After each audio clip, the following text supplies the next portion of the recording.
Goeiemôre. Ek hoop en ek vertrou dit gaan met jou goed. Nou, elke oggend as ek moet werk toe gaan, dan het ek nogal 'n bagasie. Ek moet my sak oor my rug sit waar die laptop in is. Ek moet my kosblik vat. Ek het altyd 'n klomp papiere en 'n paar goed wat saam met my moet gaan. En dan het ek nog 'n ander tas met die kerk se goed en ek dra die tas in my ander hand. Maar deesdae het ek nog iets anders wat ek by moet dra. My printer by die winkel het die weerlig geslaan. En nou het ek nie 'n printer nie. So wat gebeur? Elke aand dra ek die printer van die werk af huis toe en môreoggend wanneer ek klaar by die huis gewerk het, sit ek hierdie printer onder my arm en ek dra hom gou-gou weer terug winkel toe.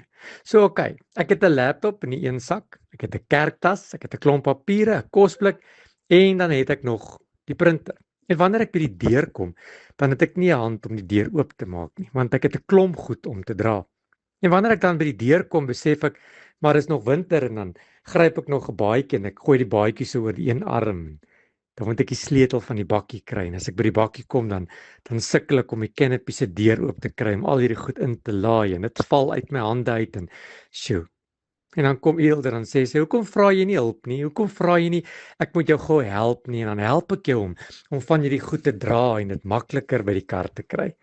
En toe sê dit vanoggend weer doen. Toe onthou ek die woorde van Matteus 11:28. Kom na my toe almal wat vermoeid en belas is en ek sal julle rus gee. Baie mense, nie net ek nie, dra vandag swaar. En nie aan jou baadjie en jou tas nie, maar aan bekommernisse, skuld, hartseer, siekte, finansiële druk, teleurstelling en die laste van ander mense. Party laste is sigbaar, maar baie van dit dra ek en jy maar baie stil.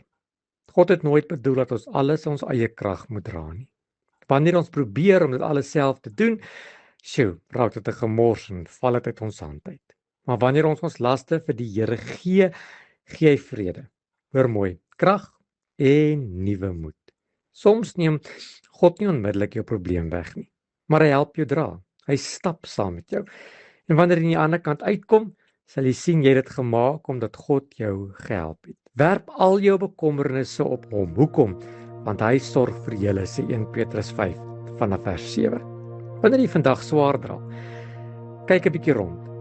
Die Here is langs jou. Hy's voor jou, hy's agter jou, hy's by jou. En die Here wil jou help dra. Hy wil jou las ligter maak, want dis die belofte wat hy in sy woord gee. Vanmôre is my boodskap kort en kragtig en eenvoudig.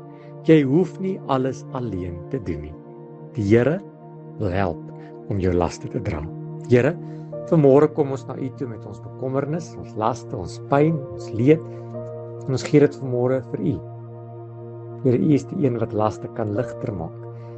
En Here, dankie dat ek my bekommernisse vanmôre op U kan werp. Dankie dat U gaan sorg. Amen.